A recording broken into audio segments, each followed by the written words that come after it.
how can you add value to your client? The answer sits somewhere in what can you teach your client about their own industry and how they can actually generate more business or solve problems through having a conversation with a salesperson.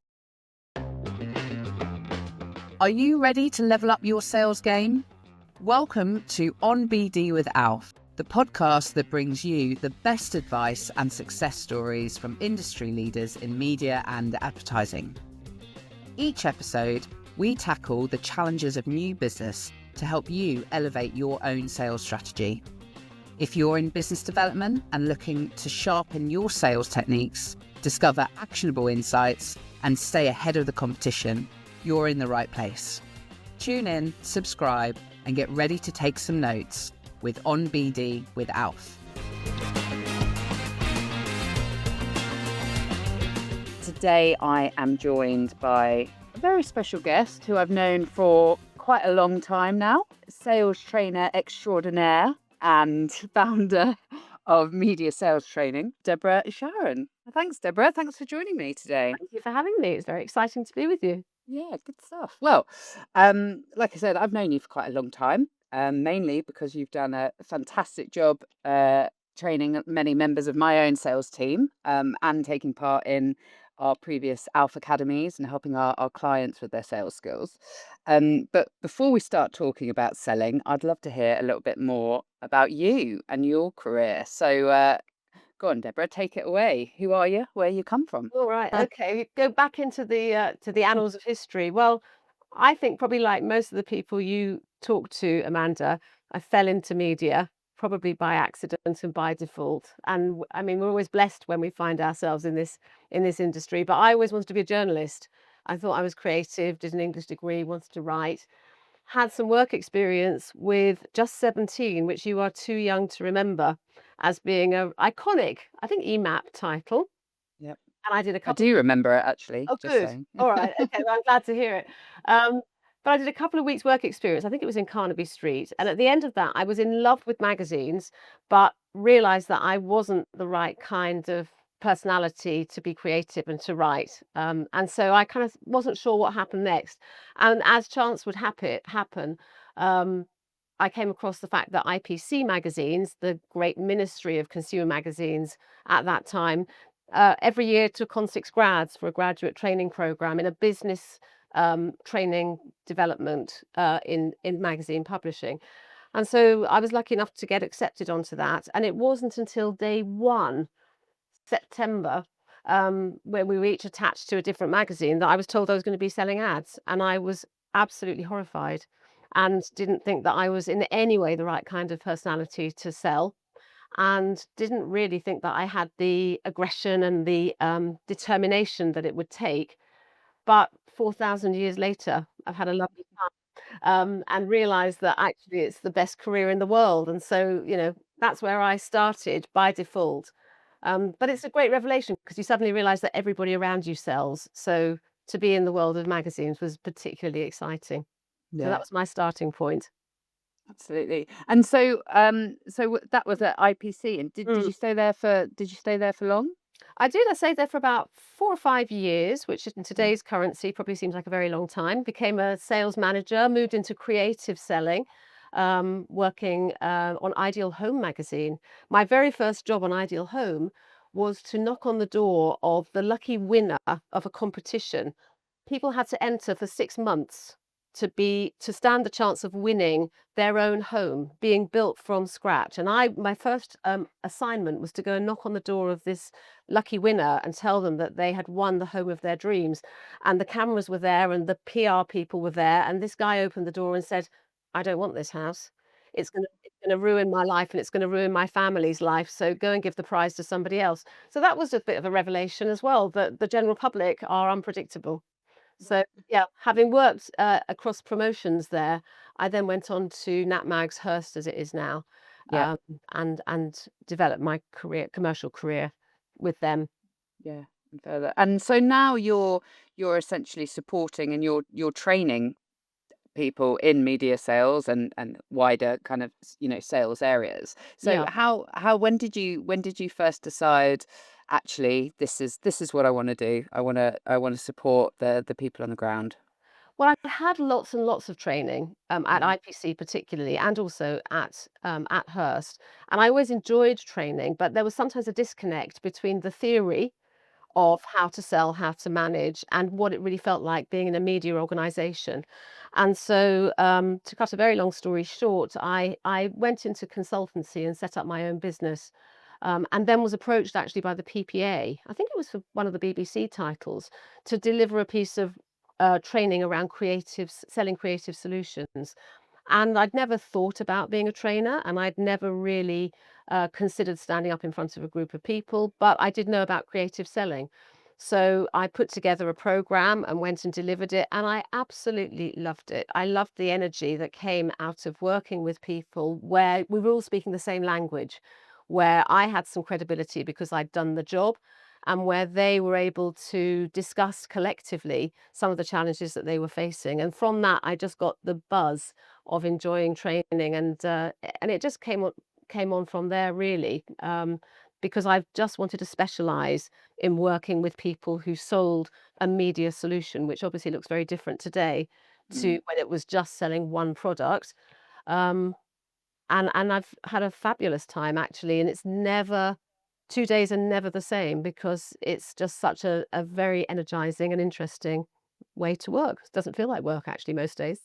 Yeah, exactly. Oh, it's brilliant. Well, let's get into it because I always love talking to you, Deborah, because I always think you've got your finger on the pulse of what's going on with sales teams, and often what the biggest challenges that are really going on.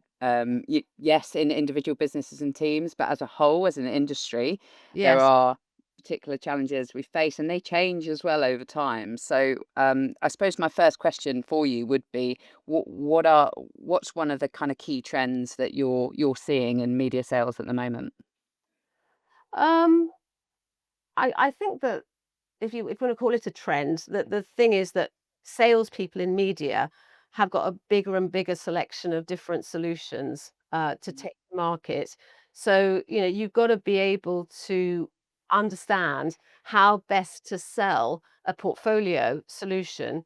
But the other trend and challenge is that the client is often difficult to get hold of, and has a decreasing attention span. So you've got people Yeah. on the sales side with more and more to talk about, and then struggling to get in front of a client who really may only give you a very small moment in time. And I think that is a real challenge for how sellers can have high value conversations and really select where the right solutions are going to sit. And I think that is really difficult, Mm. because every media organization is innovating like crazy, coming up with more and more different ways to add value to the customer and client conversation. But I think that particularly for people newly coming into the industry, it's fairly awe-inspiring actually to know how to tailor the conversation when there is so much to potentially talk about. So I think that's a major change, and a major challenge. And I think that post-COVID, we're doing more and more video calls, which is fantastic. Pre-COVID, people used to roll their eyes and say, "I'll never do this." But, we've got more ability to have this kind of conversation. But the biggest challenge maybe now is to actually go and visit a client and sit in their space and have a high value meeting. And it might sound like an old-fashioned concept, but I think it's the holy grail now for being able to enjoy the sales job, and to really discover the the real inner workings of an organization, and how, as a media partner, you can add real value. So I think there are some real challenges which salespeople are grappling with to Mm. get in front of the right people and to be able to create the right kind of tailored solutions for them. Yeah. That's interesting what you're saying. So we've got more to say, and we've got less time and less opportunity Yeah, to say it to the yeah, right people. yeah. So that I fully understand, and I suppose the mechanism of how we are actually able to conduct that in the first place, whether that be in Yes. person or on Teams, is they are also two completely different environments to talk to have a discussion with a Yeah, prospect, aren't they? yeah. So what would you recommend to people kind of facing those two? two challenges? What are the key things to kind of consider? Well, I think it's really, how can you add value to your client?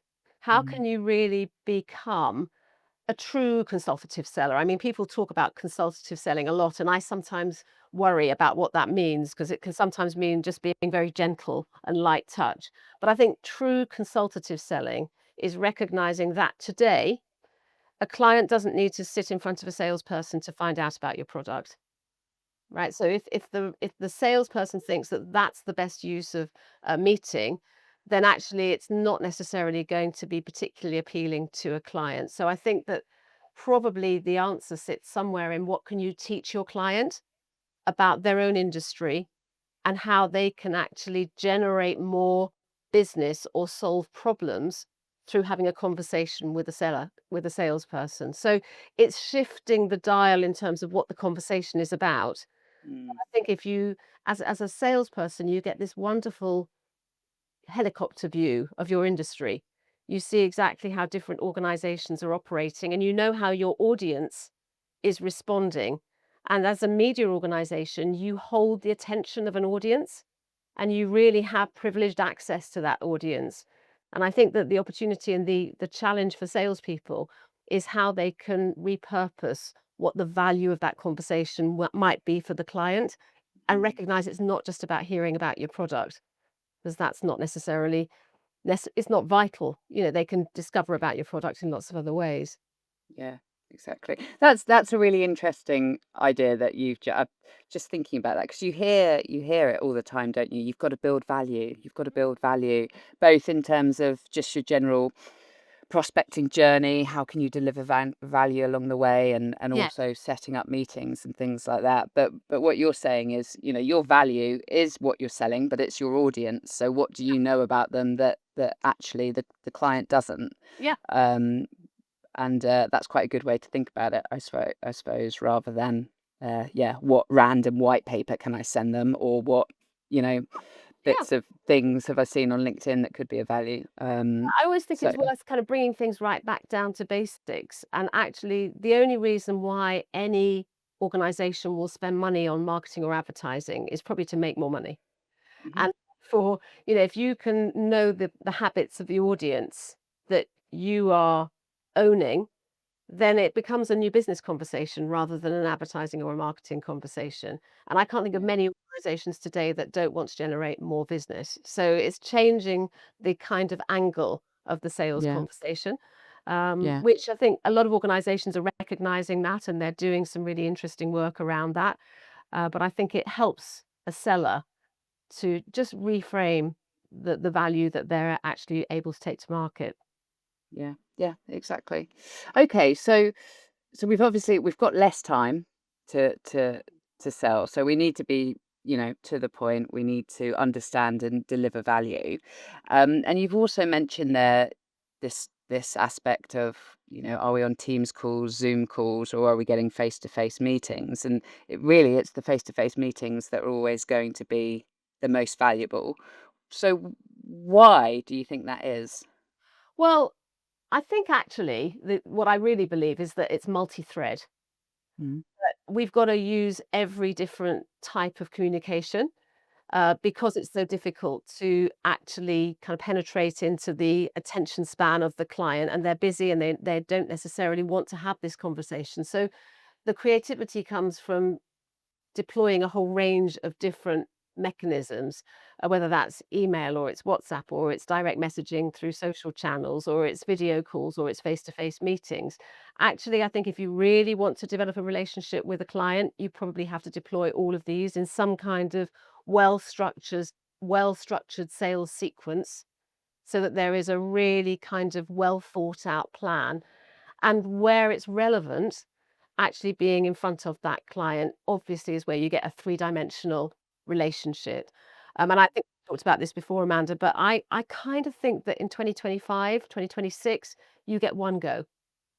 If you're lucky enough to get the human conversation, you may not get a second one. So you've got to really think about what you do if you're lucky enough to get the video call or the face-to-face meeting, so that you don't expect that there'll be a second call or a second conversation. And I think that that's just changing the way that that part of the process actually can work for the salesperson. So you go into a conversation or a meeting, perhaps already with a solution in your back pocket. You've already thought through what could work, and actually the purpose of a meeting now is to discuss rather than to present. I Yeah. think maybe presentation meetings are harder to get because they elongate the sales process. And as a seller, you want to try and condense the sales process. So Yeah. it's one part, I think, of a multi-channel type of approach, um, because persistence, I think, is still one of the most important qualities of a good seller. Yeah. Just not giving up. If you really, but I mean, I kind of think the most important person to believe in your solution is you. If you can really see that your solution is going to be valuable to the client you're reaching out to, you've then got the conviction to then have a persistent approach, which is really quite creative and interesting rather than relentlessly emailing somebody or, people don't always pick up the phone anymore, but I would still advocate that that is part of that piece of human contact, which is very relevant. Yeah. We have spoken about it before. This concept of you've only got one shot, Yeah. and I mean, I might just be talking for myself here, but I feel like that there's been a shift, and pre pre-COVID. Hmm. I hate to always talk about COVID, but I it's such a know. pivotal point It when really is. everything changed. Mm. But I even remember even ALF. We sell a media. We're not selling ad space, but we sell a media tool. We used to go on the phone, get people to go online on the call, and give Yes. them a demo. Yeah. But since everyone now uses things like GoToMeeting or Zoom or Teams, you Yeah. actually have to schedule it in. It's very rare that we would call somebody and direct them there and do it all Yeah. in one thing now. And there is, I think, a danger, isn't there, of we're making too many steps for ourselves, Yeah.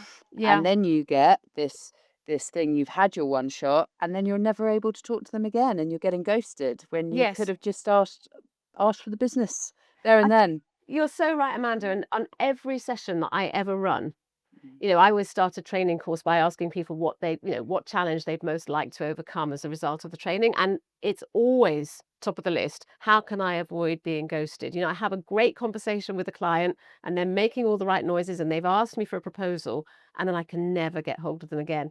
And I think it's only when you come together working with a group that you realize that you're not the only one that's having this problem, that it's a pretty industry wide phenomenon that actually that decision making stage has become really difficult. So you've got to do everything that you possibly can in the small window that you get Mm. to at least do a good old fashioned trial close.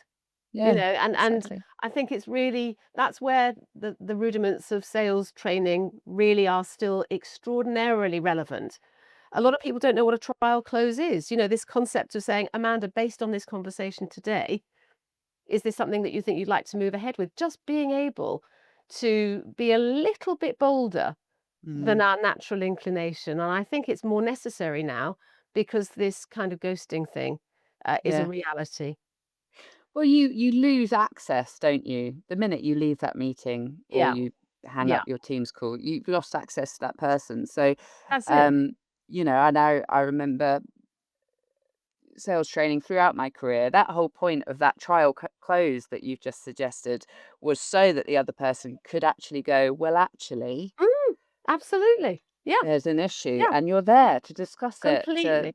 go through Completely. those And I objections. think linked to that, a lot of the time we think we're talking to the right person, but then Mm. that person's going to need to go and discuss it with other stakeholders. So putting that person in the position of authority to buy is another principle which is really useful. So it's kind of saying, well, Amanda, I know you need to go and discuss it with this person, but if it was just your decision based on what we've been talking about, and I think that's very powerful as well, because sometimes it would be your decision.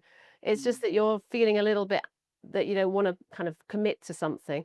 But the other point that I think is really important for today's meetings and actually proposal writing and everything is not to rely on one individual to become your ambassador Mhm. and sell your idea for you internally.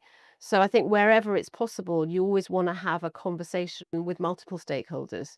So if you're only going to get one go, you you should be quite greedy in terms of the number of people that you'd like to get into that conversation, because Yeah. we all know that feeling where you've got somebody who's really interested in your opportunity, and then for whatever reason they've moved on or somebody else has come in and you've got to start all over again. So I think it's being a little bit more strategic because it's so tough. Yeah, exactly. And how many people do you think you should be targeting behind one kind of organization?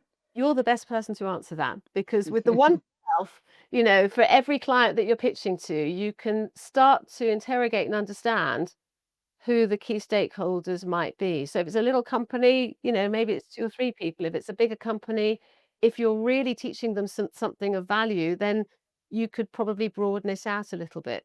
But I think avoiding one-to-one is a good Yeah, principle. yeah, exactly. And you're probably far more likely to be ghosted if it's just one person that you're reaching back to. So, Yeah. Yeah, exactly that. Exactly that. exactly. Okay, great. So we know that we have um, we know we've got a lot more to say and a lot less time to say it. We know we've got 1,000 different places that we can say that as well, whether Yeah. that be, as you mentioned, WhatsApp, LinkedIn, face to face, on the phone. And we know that there's only real value to be had in giving it everything and taking every opportunity you have to talk to a decision maker as your one big shot. So kind of, go for it. Um, what would you say is kind of the biggest challenge for salespeople right now? Is it one of those three things, or is it something else? I think it's all of those things. Mm, Uh, I would add to that if you think about what salespeople dread hearing most, mm. right? They dread hearing that there's no budget or the budget's been cut or frozen or whatever it is. Um, and they dread Yes. hearing that their solution didn't work last time. And all I would say about both of those things, well, the people who I've done training with will know that I never believe the no budget one. But I think that the real opportunity for most salespeople is to sit down and to identify the 5 or 6 objections that they are most likely to get on most days, and to be ready for those objections, to understand where they're coming from, and to have a response ready to hand. Because I think that if you don't realize that objection handling is a critical skill, then you can end up getting very depressed. And I think that what happens with salespeople is that you start off quite confident, and if you get quite a lot of that kickback, you lose your confidence, and then you retreat maybe to email. And then also the next thing that happens is you almost expect the objection before it comes. So when it comes, you kind of go, oh, well, fair enough. Shall I give you a call back in 6 months' time? And it becomes a self perpetuating cycle. So I think the best exercise that any sales team can do, maybe it's a Monday morning meeting activity, I don't know. But it's to sit down and say, okay, what are the 5 objections that we get most often? And how should we be ready to respond to those, rather than kind of shrinking away each time they come? Because I think there aren't 95 objections, there's a very small handful. And it's a Mm. question of being ready for them. And I suppose it's identifying, as you said, which ones are the real ones and Yeah, not so much as yeah, well. yeah. I think so. And I think the no budget thing, or the budget cuts objection, we kind of expect it and then we believe it, and then we kind of kick the conversation down. So we'll call you back in 3 months or 6 months or whatever it's likely to be, rather than what I would urge people to do, which is just to get rid of it. Just end up having a conversation, learn something about the client, make it clear that you're not after their money. Just keep the conversation rolling, because a client will buy from you because you're going to solve a problem for them. And if the conversation can help you understand the things which are challenging them, well, we all know that when we really want something, we go away and find the budget. So, it's just, I think, easy to stop the conversation at that point, but finding a way to be able to just move it away and keep the conversation rolling often ends with a much more positive outcome. Yeah. Okay. Well, give that a go in your Monday morning That's right. Yeah. meetings next week. Um, I definitely recommend things like that. We used to do something called perfect pitch back in the day on a Monday morning, And as a group. yeah. Um, little role plays, little cold calling role plays, things like that. The team used to absolutely hate it, but there was definitely value in it. To because practice also makes perfect, right? Even Absolutely. in those Yeah. situations. And if you can practice in front of your peers, that's the scariest it's ever gonna be. The world is always gonna be friendlier than that. But I think that that's one of the interesting things about hybrid working actually, which Mm, is, a whole other conversation really, but I think is very relevant for salespeople because when they come together, when people are in the office or when they're coming together collectively, it's just being able to do the stuff that certainly I learnt in my early years just across the desk. When you yeah. hear your colleague on a call or you go to a meeting with them, those opportunities for shared collaboration and learning I think are precious, and that's quite an exciting reason to come together to do Yeah. that shared piece of learning and to practice what's going on in the real world in the rest of the week. Yeah, yeah, I agree.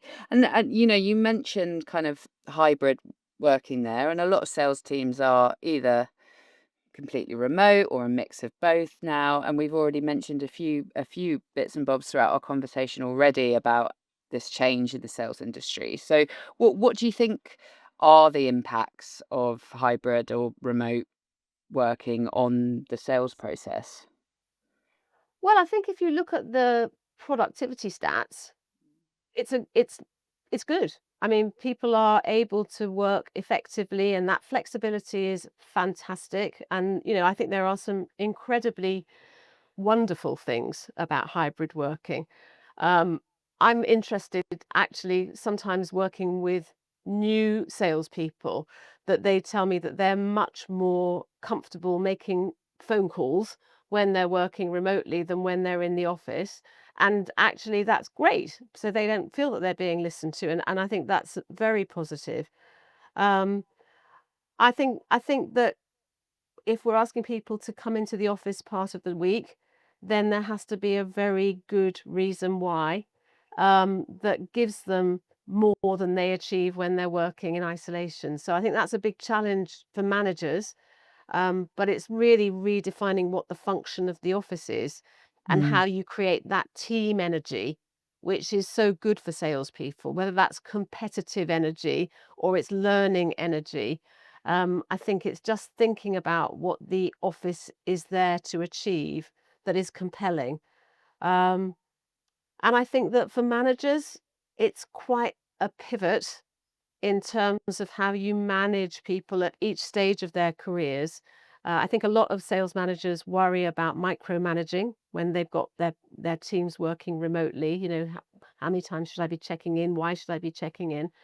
But that it goes back to what we were saying earlier, actually, that human energy, that human contact is really important. So I think hybrid has thrown up some amazing positives, not least access to talent. It's really got some great elements to it. But I think there are some management challenges along the way. But I think as a seller, I think you can do brilliant work as long as you yeah. take a few breaks and get some fresh air at lunchtime. Yeah, exactly. And you mentioned the human connection there again. Um, and we were talking about face-to-face meetings previously, and we know that there can be a bit more value in a face-to-face setting. You can get a little bit more time. It's not just a face on a screen. You've got body language. You've got a whole range of different things and a different feeling in a meeting. So obviously, our prospects also work remotely and work from Yeah. home too. Um, are there any tips that you could provide around kind of how people can get more of those human meetings, more of those face-to-face meetings? Um, I suppose we've talked about, adding the value and Mm, creating the value. I think selling very short meetings is really important. If you want to have a meeting with somebody and you try and block out an hour of their day, it's going to not work terribly well. So it goes back to this idea of making everything super concise, offering something which is a short interaction where you'll learn something at the end of it. um, I think a lot of people are resistant to having meetings because they think that a salesperson is going to ask them loads of questions and that's going to be quite boring and they're not going to get an awful lot out of it. So lazy selling means that you rely on that meeting to just kind of ask lots of things that would be useful for you.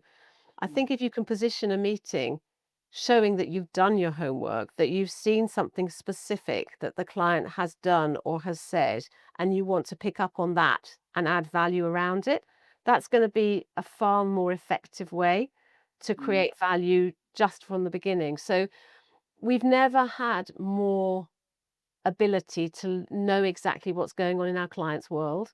So just like they can know more and more about our product, I guess there's no excuse for us not to know that they won an industry award last week, or that they've just launched something brand new that has had, mixed PR perhaps. I think that the way to get those conversations is to show that you're within their inner circle and that you've picked up on something absolutely important to them Yeah. and you've got something to add to that conversation. Um, Yeah. so I'm always a bit rude about the idea of selling a meeting as a catch up or to introduce myself or I'm new to the business. I kind of think those are things that if I was really busy, I'm not sure that I'd be particularly compelled to feel Mm. that that was worthwhile. But if you're going to tell me that you saw that I just launched this particular product or service and you have a way of getting it in front of the right people, and there is something very specific coming up that you believe could be beneficial, well, why would I not give you 10 minutes to talk about that? Yeah.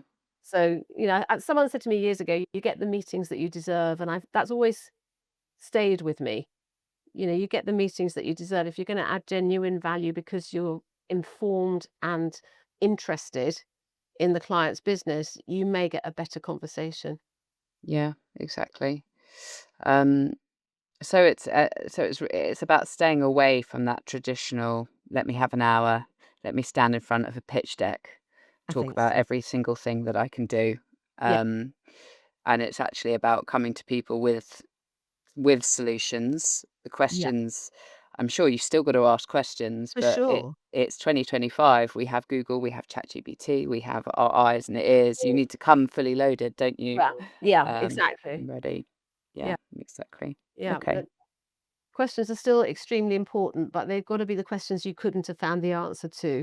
yourself. I Yeah, think. that's a good way Yeah, of I looking at think. it, I suppose. I think so. Yeah, Yeah. definitely.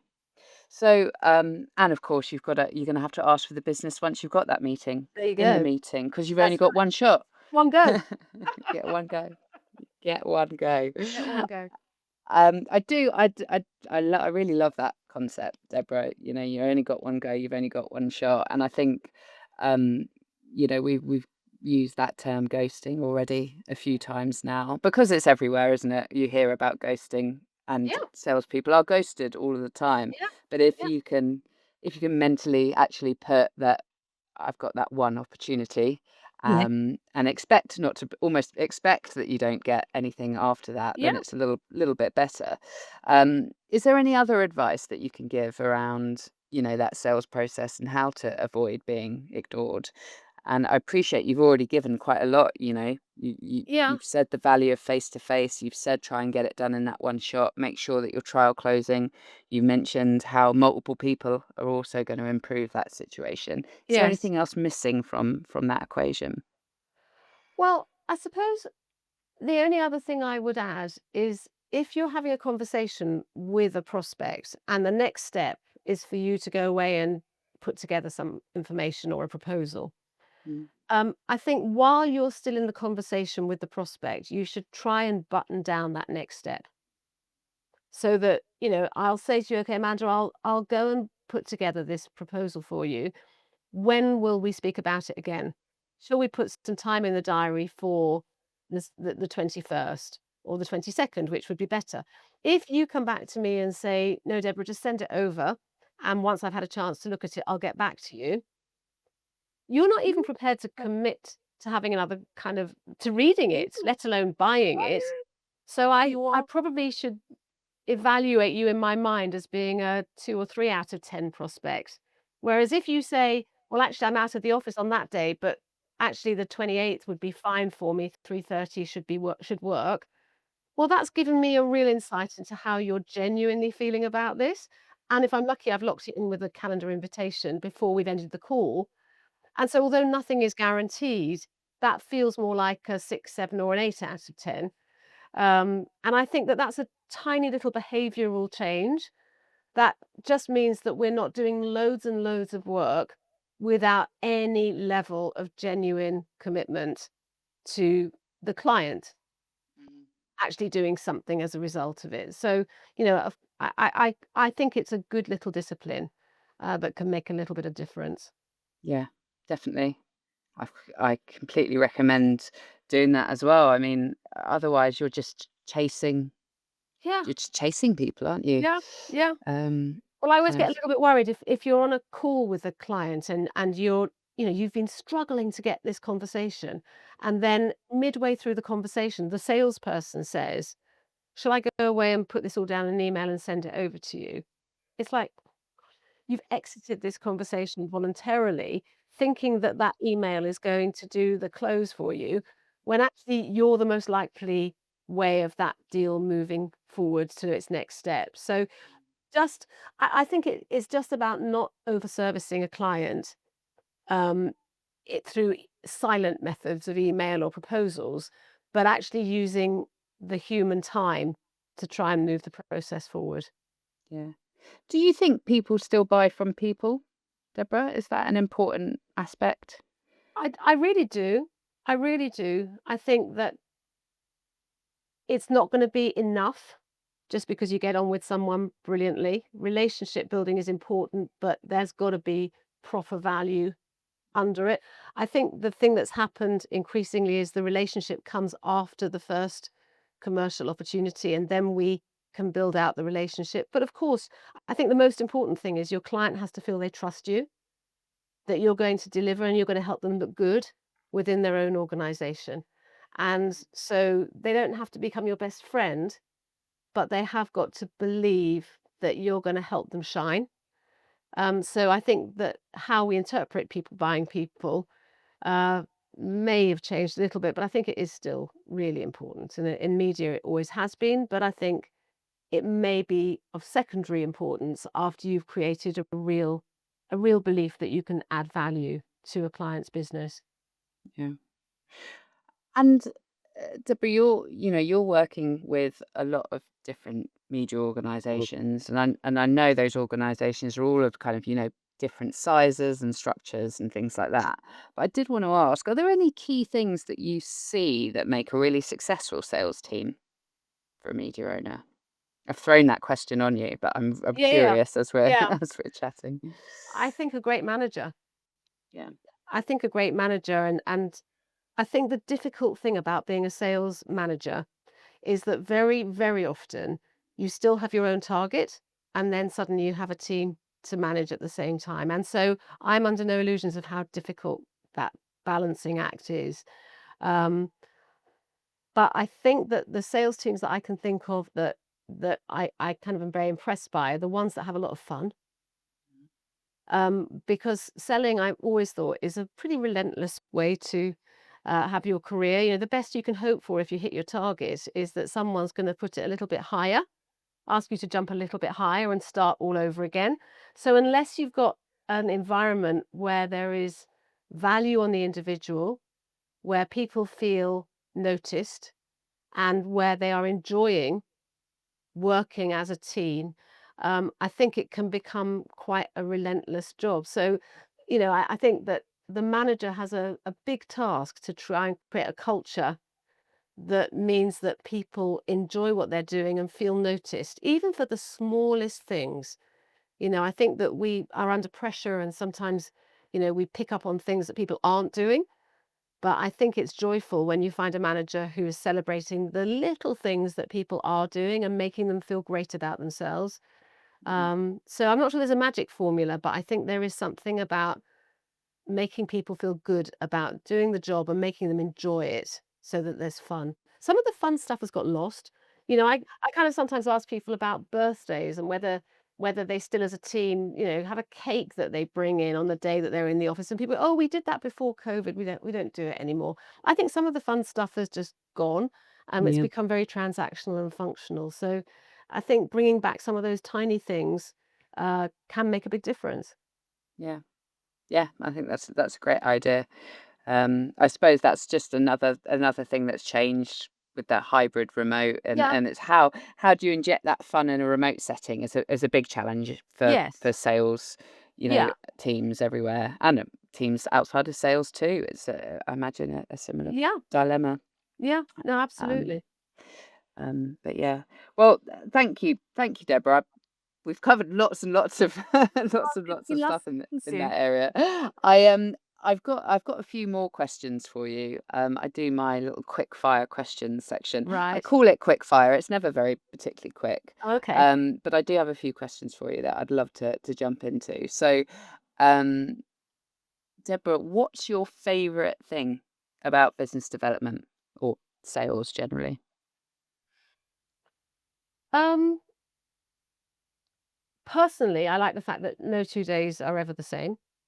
So, you never know quite what you're gonna come across.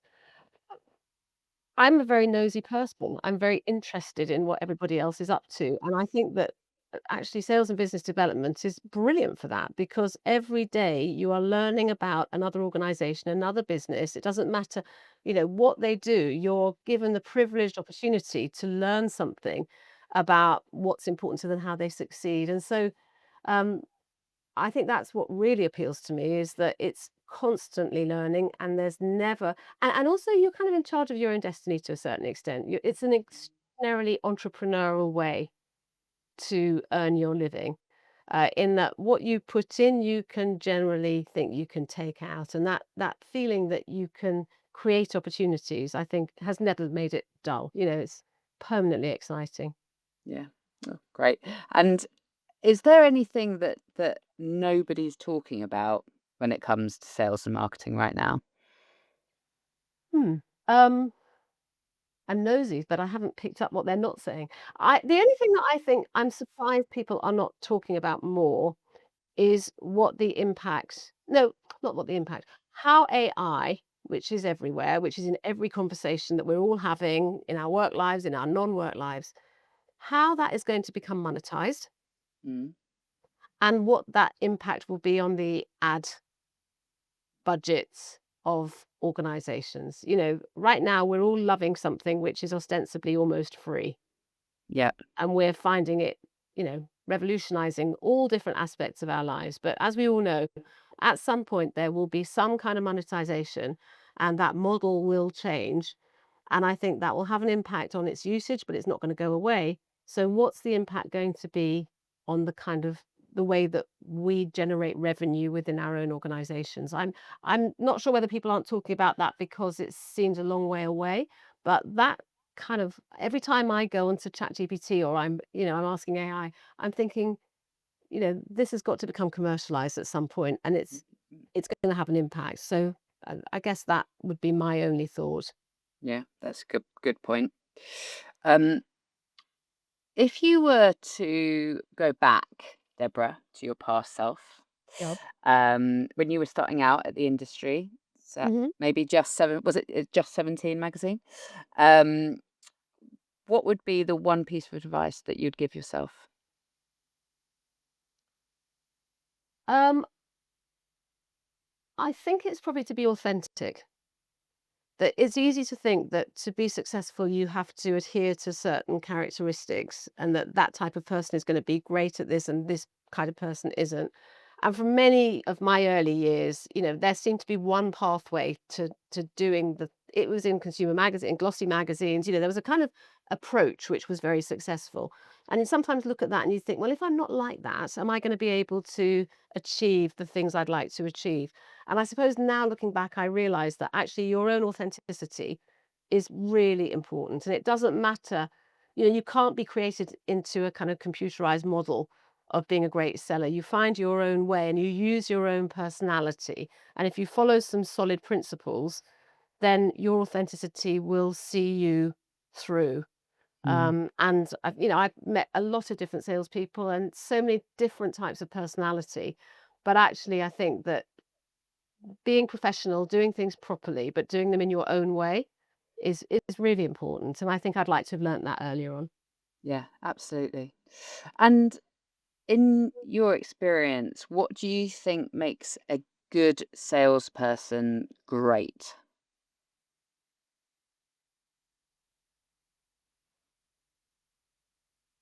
I think listening carefully, taking their time, reflecting back what they've heard, thinking on their feet, so that, when you think you were going to sell this, but you learn that, you can pivot in real time. Maintaining your positive mental attitude, and that is Mm. very hard. Whatever it means, whether it means standing up and making your calls or having a picture on the wall of that beach that you want to be sitting on this time next year, finding a way to stay positive when you get a lot of resistance or negativity. I think that is important. And I think people who follow up quickly and efficiently, making every client that you sell to feel like they're the only client, because you really are on top of every aspect of what you're doing. And that's an easy thing to say, and it's a hard thing to do.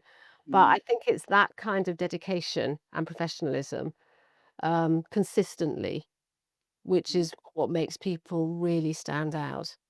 Mm. Um, yeah, and just keeping a smile on your face, actually, keeping Yeah. that positivity. So quite a few things then are in the makeup of greatness. Yeah, Okay. yeah. Um, now, I love this question. If your career was a movie, Deborah, what would be its title? I I think this is a tricky question for me. Um, I'm torn between The Pursuit of Happiness, which I think is a great movie. I Mm. want to see something around resilience and persistence and belief and being happy at the end of the day. I think that is so important, that you enjoy your life, you enjoy the balance, you enjoy your work.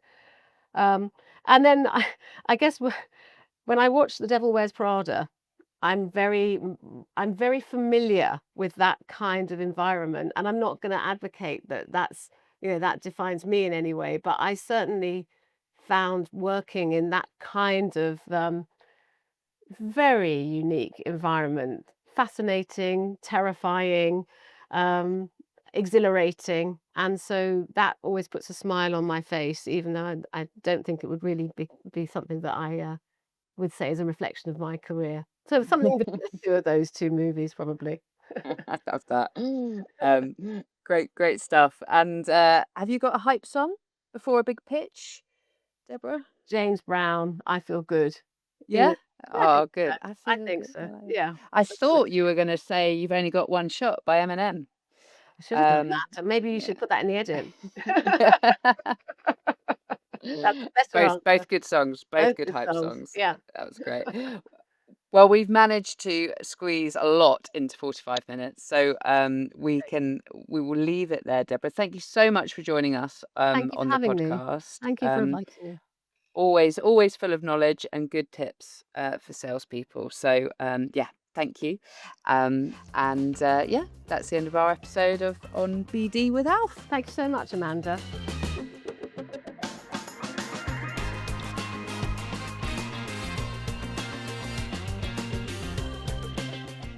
And that's a wrap. If you enjoyed today's episode, don't forget to subscribe, leave a review, and share it with your colleagues and friends. Thanks for tuning in, and we'll catch you next month with more expert advice and success stories. See you next time.